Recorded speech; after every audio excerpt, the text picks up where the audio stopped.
আপনি জানেন কি বিমানের পাইলটরা বিমান চালানোর সময় ঘুমাতে পারে? আপনারা সবাই কম বেশি বিমানে চড়েছেন। ধরুন তো, বিমানে যাচ্ছেন, দেখলেন ককপিটের দরজা খোলা, খুব ইচ্ছা হলো পাইলট কি করে, কিন্তু পাইলটরা কই? তারা তো ঘুমে বিভোর। কি ভাবছেন, গল্প? আরে না, তবে হাফ গল্প বটে।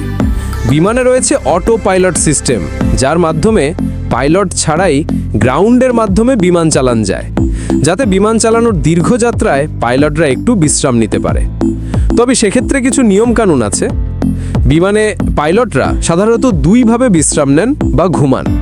দীর্ঘ পাল্লার বা লং হল বিমানে সাধারণত 8 বা তার বেশি ঘন্টার ফ্লাইটের জন্য যাত্রী কেবিনের থেকে আলাদা গোপন বিশ্রাম এলাকা থাকে।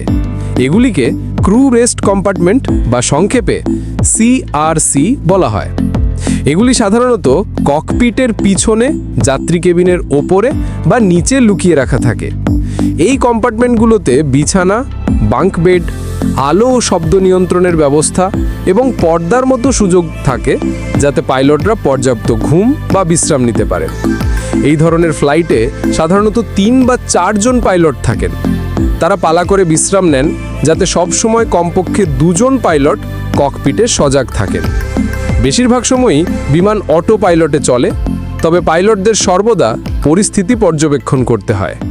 বিশ্রামের সময় অন্য পাইলট সজাগ থেকে অটো পাইলট এবং অন্যান্য সিস্টেম মনিটর করেন।